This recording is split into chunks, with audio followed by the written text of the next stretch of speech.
Hello, everybody. What's going on? This is Andrew, and today I'm going back to Historic. And yes, I'm saying back to Historic. I've played some Historic a little bit over the years. I haven't played a ton just because the format's been changing a lot, and there are random new cards that get put in, and I barely had time for Standard, so why would I even care about Historic? But I've been playing a little bit more Magic recently. I want to take another look at Historic. Also, there's a big Historic tournament on Magic Arena this weekend, so this is going to be a Historic week. Um, I'm gonna try out a bunch of different decks that I've found, and we're gonna see what the format's like now that Memory Lapse has been banned and Brainstorm's gone too. So, this deck is a pretty straightforward beatdown deck. This is Gruul. This plays Land of Elves and Pelt Collector, and then Burning Tree Emissary, a bunch of powerful 3 drops, Questing Beast, and the Cleave to get your opponent dead. There's not a ton to say about this deck, other than the fact that I'm trying out my favorite standard card right now in this deck. Reckless Seeker should fit in just fine with this deck. And so we're starting out with 2 of those. We've got 2 Scavenging Ooze in the main deck for a little bit of graveyard interaction. We've got the Bone Crushers for removal in the main deck.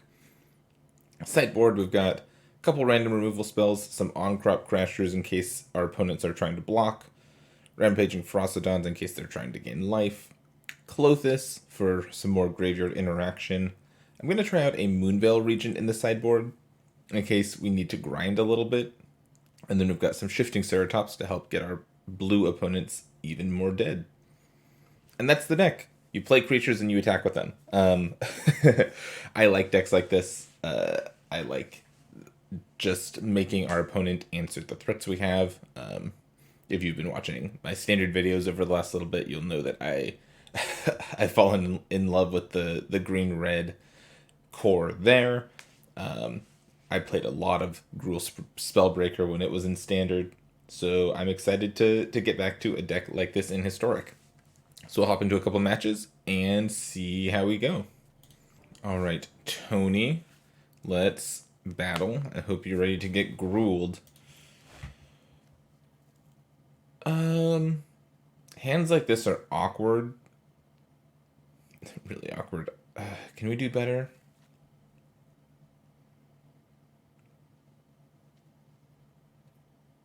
Yeah, we can do better. Yeah, there we go. We did better. Put the Questing Beast back and we're good to go.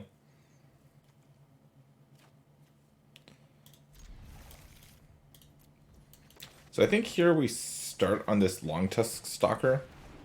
I didn't know this card existed until I pulled this deck list. It's just another 1-drop that can help your stuff in your hand and it get a little bit better.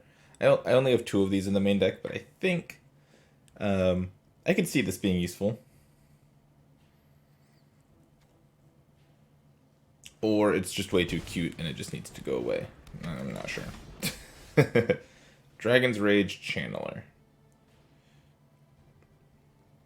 Well, let's start by attacking. I'd be okay trading if that's what they want to do. I doubt they'll trade.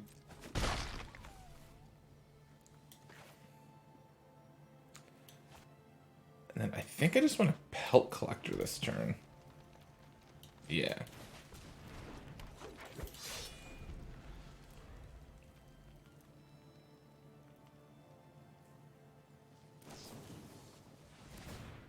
Consider, sure.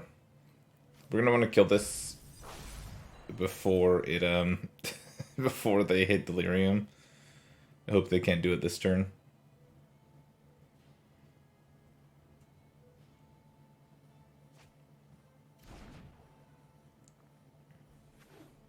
Okay, nope. My turn.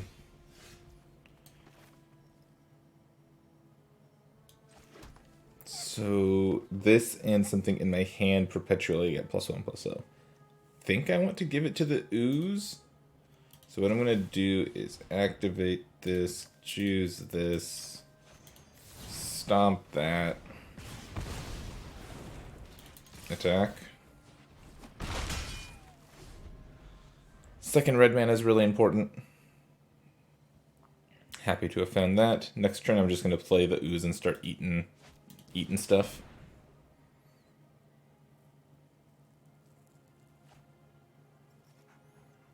Ooze is going to grow the Pelt Collector. Yeah, there's Faithless Looting. Oh, they're Phoenix deck, sure. So let's go Ooze. Pelt Collector grows. We'll eat a Phoenix. We'll eat an Ox. Attack. Activate this. Choose this. Well, this is going great. Scavenging Ooze is a very powerful card that can slot in super easily to main decks. Grow my Pelt Collector. If I find a land, they're just dead on board. Let's see, what's the play here? Oh, this can make him dead, huh? So I can go Voltaic, Brawler, get 2 energy, attack, use the energy, hit them for 7. And then stomp them.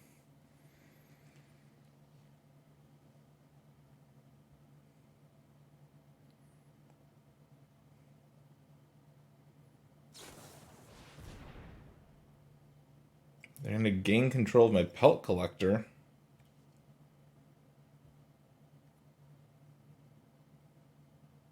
Okay. I don't know if I'm attacking here. Am I attacking and trading? I don't think so. I think I'll just chill. And I don't know if I'm spending this energy to buff up the Stalker at this point. I might just be using it to make the Voltaic Brawler a 4/3 trample.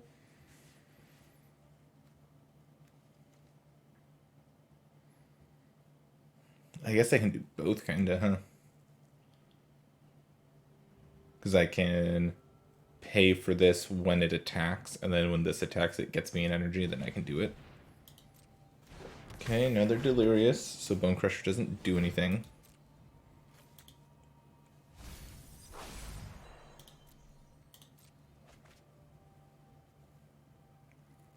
Or I shouldn't say it doesn't do anything. This is going to hit their face pretty soon, is what's going to happen.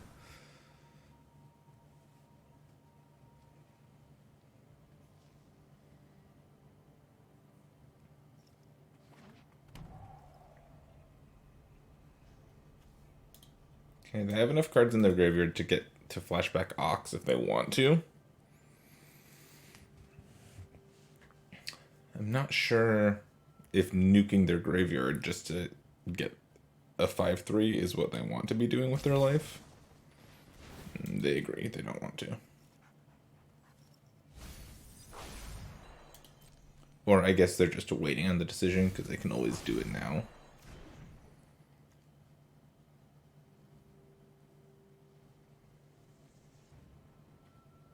It looks like they are going to get Ox back. Can they leave themselves Delirium? Looks like it. As long as I don't misclick.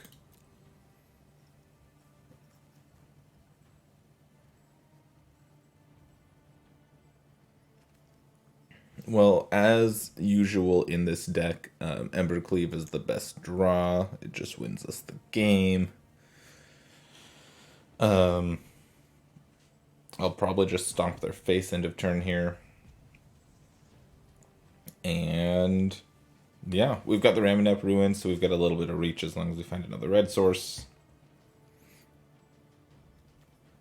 I'm not, like, we're not under any pressure yet, right? We're still fine. We've got these Bone Crushers to come down. Yep. And they did, in fact, leave themselves an instant, a sorcery, a creature, and a land.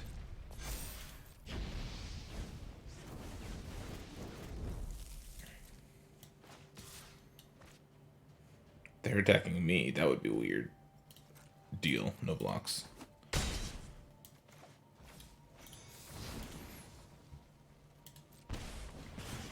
Stomp you. My turn. Cool. We did it. We did it. So now we can attack.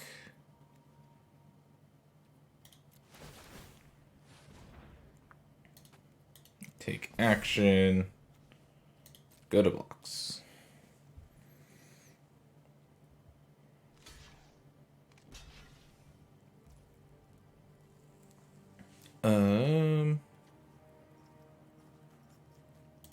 So I don't think it matters how I do this. That's 4. It'll be 5.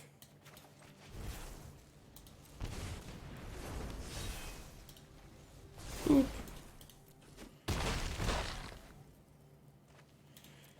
And we drew Embercleave. Good work, team. We did it. That's why this Gruul deck is so powerful. You don't need to do a lot to put your opponent under pressure, and then you just cleave them when they die. And then that's about that. Clothis seems good here. So does Cage. And Abrades, maybe?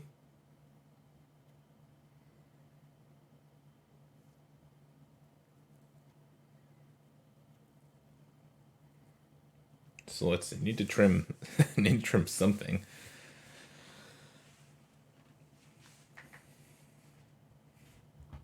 It might just be put in Clothis, take out the Stormseekers for now.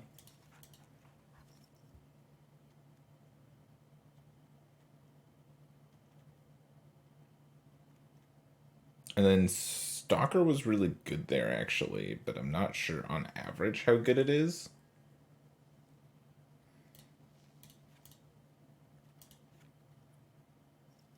But yeah, I'll give it another shot. I'll trim the Pelt Collectors instead and put in these Abrades, make sure I don't get run over. All of the Pelt Collectors from the Moonvale region? Yeah. This can get haste. This Shifting Ceratops isn't great against red decks, because they can usually just kill it.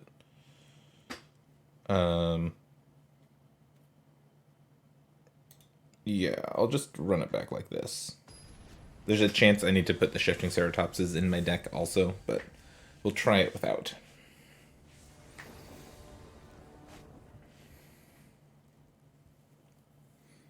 This hand looks excellent. Very happy with this hand. I'm going to take a lot of damage from my lands, but Stomping Ground tapped and then turn 2, play 2 creatures. Oh. Never mind. I'm going to take a lot of damage from my lands and hope it doesn't kill me.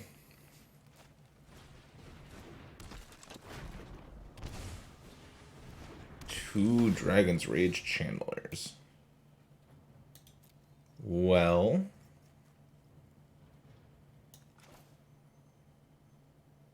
I think what I'm gonna do is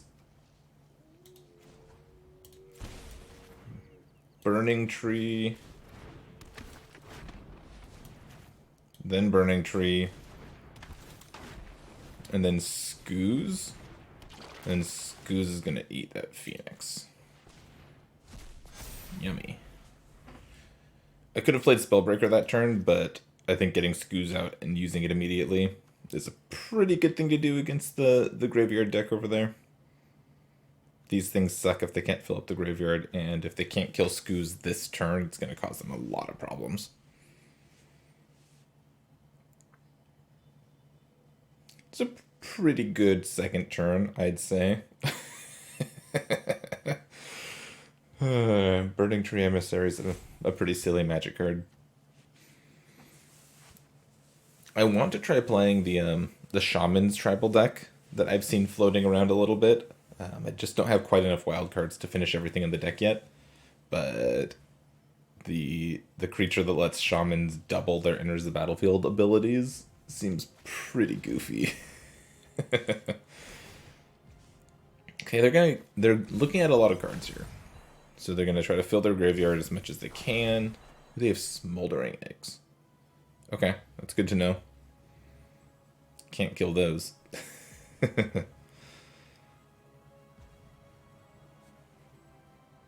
They can, if they make these 3/3s, they have to attack also.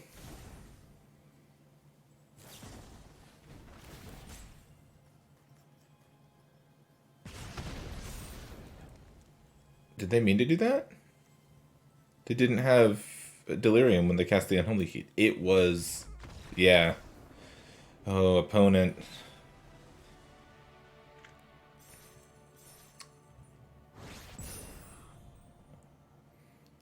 Poor opponent. So, I'm not sure if they just miscounted and didn't realize they didn't have an instant, or if they thought that Unholy Heat hits the graveyard before it resolves, so it would have dealt 6 damage, but unfortunately that's not quite how that works. So my Tarmogoyf only took 2 damage instead of 6 damage and survived. These things would have to attack this turn. So they'd attack me, but then we'd start racing them. I'd Spellbreaker, and then I'd start eating up their graveyard. So I think we were winning this game. They needed that to work, and obviously they didn't have the cards in their hand to line up to hit Delirium and kill my ooze. So we'll take the win. Second match with this deck against Wumbo. So yeah, sure. I think we keep this. I think this is fine. Yeah, now this hand's great. This hand went from fine to great. I don't know what colorless deck exists here. I'm guessing we'll have to try to race them. But we're in a pretty good spot to try to race them. Because we're going to cleave them next turn. I'm guessing they're ramping to Ugin or something. Oh. Well. A Braid destroys artifacts. I like destroying artifacts. But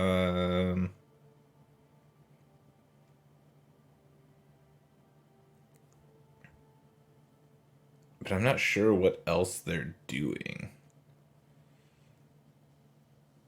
Scavenging Ooze isn't great against everything. So like it's a candidate to get trimmed.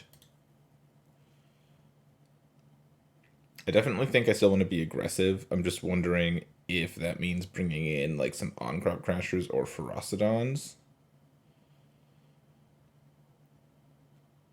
Is that one card legal? Is Radiant Fountain legal? Can they just gain a bunch of life off of their lands? I don't know.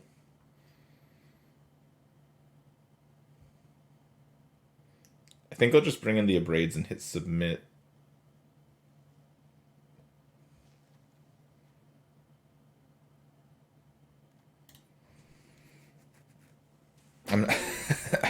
It's always hard to sideboard when you don't know the format super well, and when you only see a couple cards in a deck you're not familiar with. In a perfect world, I'd be able to guess what they have going on just based on what I know about the format, but I know nothing about this format. They do have Radiant Fountain. I called it. I couldn't remember the last time this card was printed, but I knew that it was a possibility. No.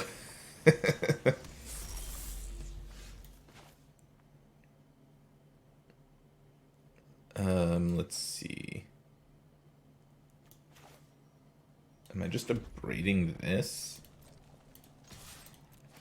I don't think so. I think I'm just like pumping this up, making my questing beast better, and then playing another one.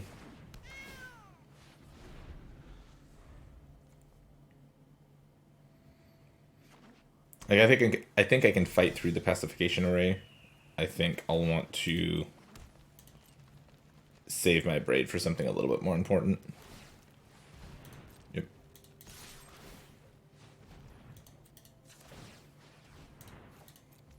Spread the love, make them both +1/+0.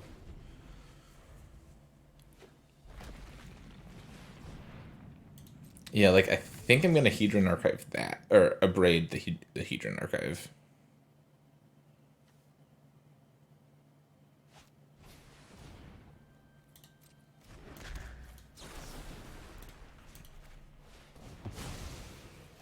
Okay. This one on green. Here's a questing beast. Attack you. Get some energy. Use the energy. Hit you for a lot. Go.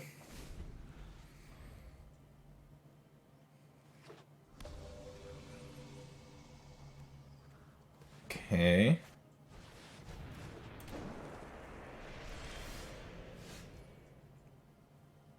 They're just dead though, right?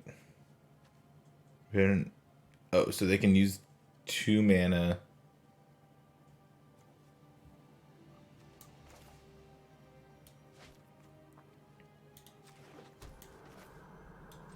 Gruul Spellbreaker. Haste. Combat. Tap Questing Beast. Okay. Attack. Make energy. Use energy. Put you to 1. And then kill you. Well, I'm not sure what our opponent was doing, but Gruul was good against it. I should look up whatever colorless deck exists in the format just to see what they were doing. But they didn't stand a chance. And we're gonna play one more with this deck. That last match took like 4 minutes or something. We didn't really have to make any interesting decisions. We just attacked. So, which, I mean, to be fair, that's some of the thing. Sometimes that's what happens with a deck like this. And that's why I think playing decks like this can be really good, especially when you're learning a format. If you can find a good aggressive deck where most of the time you just like play your creatures and attack, I think that's a really good spot to be. This hand's insane, so we're gonna keep. Okay, we're playing against the Jund Sacrifice deck. This should be interesting. This deck can be really powerful. Mayhem Devil can be a problem, but our stuff gets pretty big, so I'm hoping that we can do things. Den of the Bugbear. Here's a Burning Tree Emissary. Here's another one. Here's a Voltaic Brawler. Attack you for 3. Again, pretty good turn 2.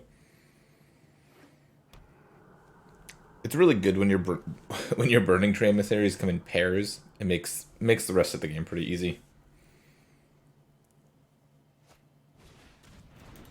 Ooh, Shambling Ghast in this deck. That's interesting. They can Priest me, I guess. Doesn't do a ton. No, they are going to do it. Make a treasure, probably. I'll sacrifice a Burning Tree. Oh, they didn't even want to, like, eat the food or something? We'll just play Reckless Stormseeker. Go to combat, trigger, all attacks. Yes.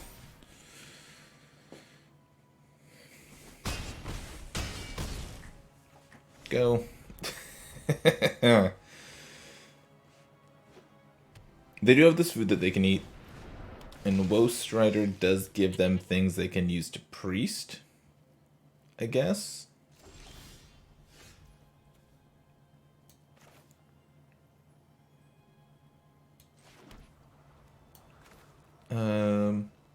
But the second Voltaic Brawler's probably GG.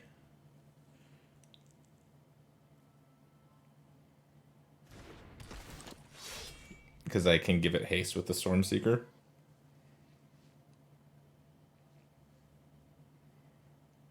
So this is like 9 trample damage attacking them.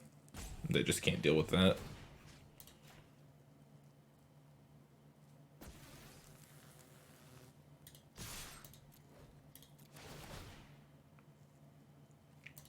Yes, yes.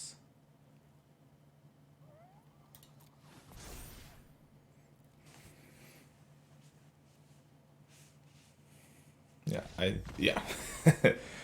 It was the trample damage. I think they could have blocked and survived one more turn had I not drawn the other Burning Tree Emissary, or the other Voltaic Brawler, but this having trample meant they died. A Braid's probably good against them, so it was Magma Spray. Ferocidon might be good, because they do gain a bit of life.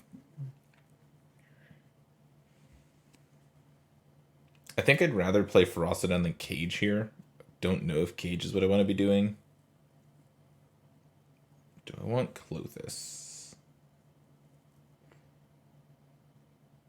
I don't think so. I think I'll rely on the Oozes and the Ferocidons to keep the cats at bay.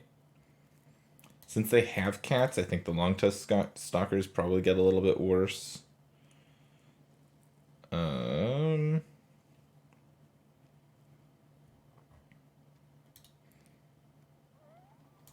I think I'll trim the Storm Seekers since I'm bringing in Ferocidons.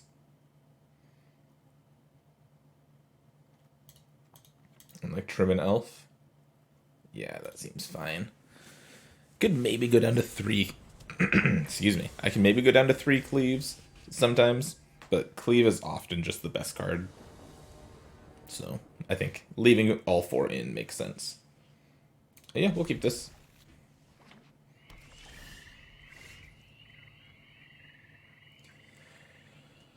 Okay. Am I shocking? No, let's just go this. I hope they play a creature with 2 toughness here. Oh, perfect. Okay. Just keep drawing like one of the best cards I could draw consistently.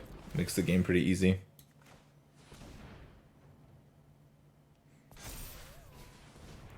I would have stomped them with the extra mana had I not drawn this.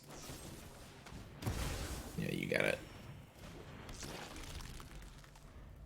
But since I did draw this, obviously I'd rather play Skoos than just like wait and do nothing.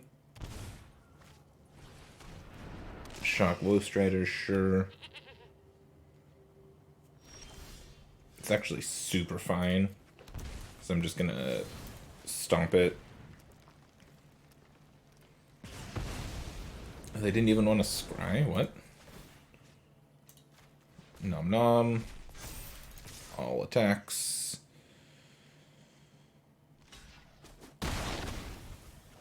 Interesting that they'd rather save 3 life than fix their draw for next turn. I feel like fixing the draw is a little bit more useful when you're at 20, but I don't know what's in their hand. Oh, this is funny.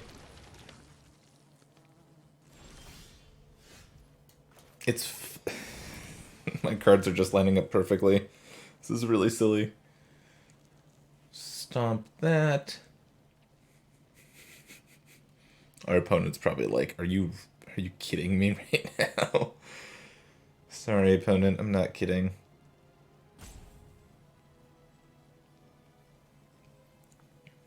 So we're gonna Bone Crush the Woestrider, and then we're gonna eat it. And then Burning Tree dies if it attacks into the Shambling Ghast. I think that's fine.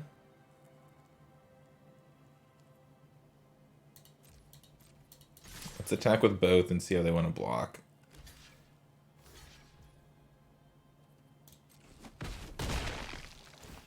I am guessing they'll kill the Emissary here. Oh no. Okay, great. Everything went better than expected. We'll shock and play Llanowar Elves. Now a land's a good draw. Even if I don't find a land, I can just attack with Den of the Bugbear. Or play my Bone Crusher Giants. Okay. Shock for Citadel. They can start going off a little bit here. At least until they find a land.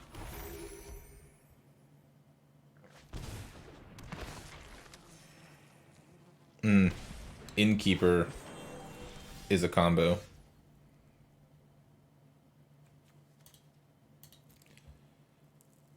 Am I playing Spellbreaker and attacking with it this turn? If not, I should probably just play a Bone Crusher.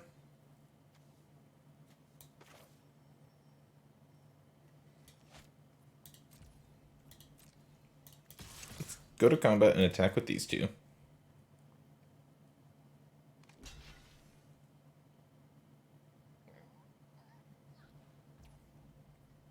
Sure.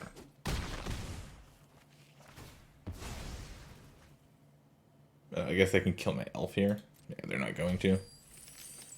Then I'll just play Bone Crusher, play Brawler.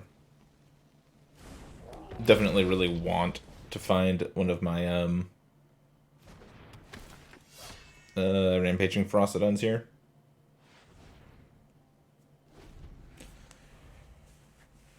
Rampaging Ferocidon would make this.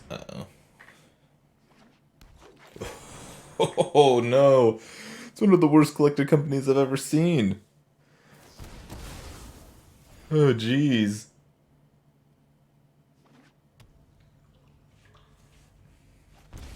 Okay, there's the Mayhem Devil they were looking for.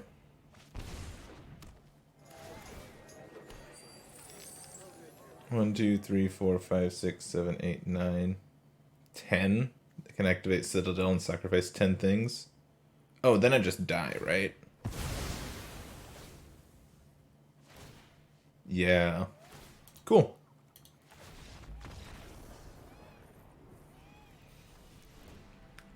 So, just dead there. Let's see.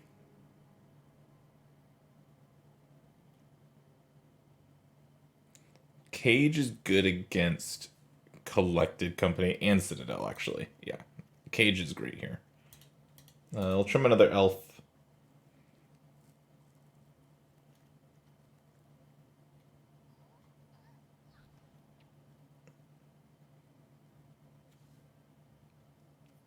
And yeah, the rest looks fine.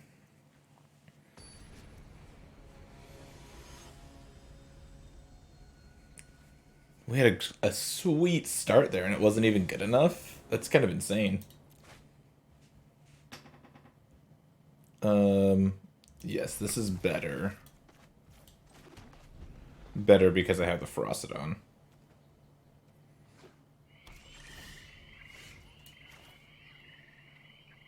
I actually think I'm just going to chill here.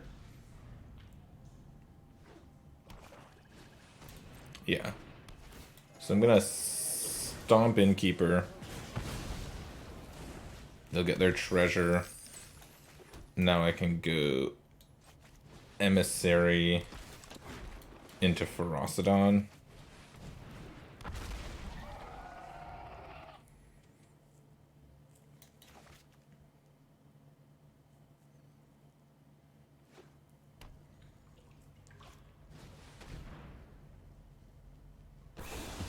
Oh no.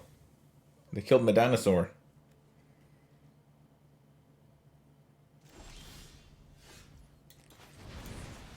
Bone Crusher, play my land, attack. I can start Ember Cleaving soon.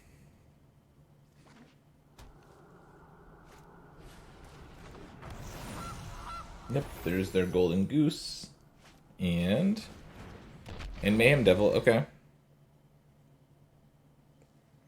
That is scary. They've got one of the better cards in their deck out right now.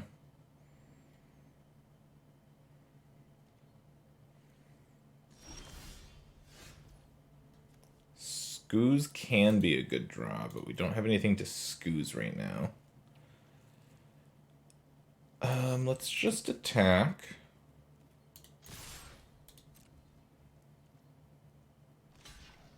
Sweet.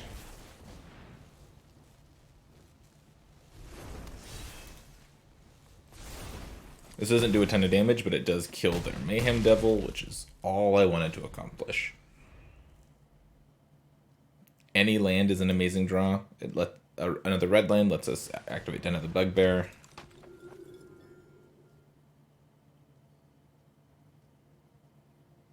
Or we can just play Questing Beast. What does this do? Okay. This doesn't do a ton right now, right? They can sacrifice creatures to put -1/-1 counters on my stuff. But they don't have a ton of creatures to sacrifice. I guess now they do. So now they can pay 3 life, draw 3 cards, and kill Burning Tree.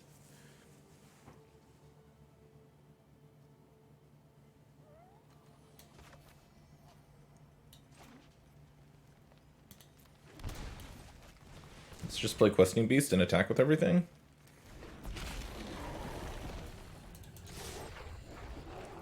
All aboard.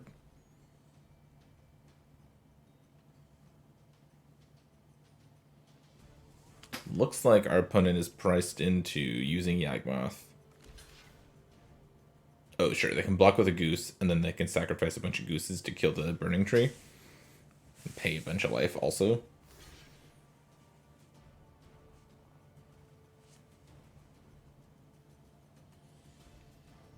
I guess this way they can only sacrifice 2 gooses? I don't know, that doesn't seem great.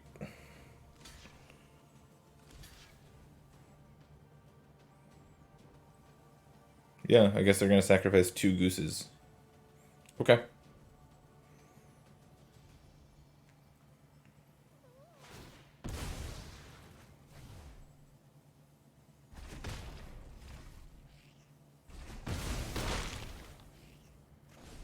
Oh, they only sacrificed 1. And they let their Yawgmoth die. Really? Is that what they wanted to do there?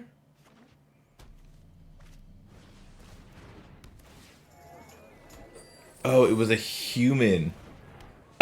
Oh, they thought they were getting away with 1. But Questing Beast has a lot of text on it, and some of the text Questing Beast says is damage can't be prevented. So protection. Okay, let me show the board, and then I'll talk through what happened real quick. So Yawgmoth says protection from humans. Protection means this permanent can't be blocked, targeted, or dealt damage by humans. So our opponent thought that they could block with Yawgmoth against the Burning Tree Emissary, this human shaman, safely. However, Questing Beast says combat damage that would be dealt by creatures you control can't be prevented. That turns off protection. So our opponent's Yawgmoth still died there. Questing Beast has so much text on it, you forget that it has that clause. Or you don't realize that's how protection works. Either way. We were able to get the win. Our opponent's hand was kind of bad anyways, so I think we were fine. We could just cleave up something on our next turn. Probably the Questing Beast, because this can't be blocked. And then just smack him for a bunch of damage. And there we go. Well, I think the results kind of speak for themselves a little bit with this deck. We played against 3 different opponents with completely different types of decks, and we were competitive in all of them. This deck has really efficient creatures, it has a way to flood the board, and it's got a I win card in Embercleave. And a lot of the times in formats like historic or modern formats that are a little bit more powerful, your creature aggro deck needs to do something more than just be a creature aggro deck. And since this deck has Scavenging Ooze to disrupt the graveyard stuff and slow down your opponents just enough, and then Embercleave to actually just slam the door and win the game, this deck is the perfect creature aggro deck for historic. You've got a bunch of options in the sideboard too. We saw how scared our opponent was of Rampaging Ferocidon in that last game. They used their sweeper just to kill it. And then like a Braid is super flexible also. So yeah, this deck's great. This is a great deck to pick up. If you've been playing Standard over the last few years, you should have most of this deck anyways. So just like get the lands you need and play this in Historic and you're totally fine. It's not the best deck, I don't think, but I think it's a great deck and a really good option. So that's going to be it for me for today. I hope you've enjoyed. Thank you so much for watching, and I will catch you next time on Historic Week.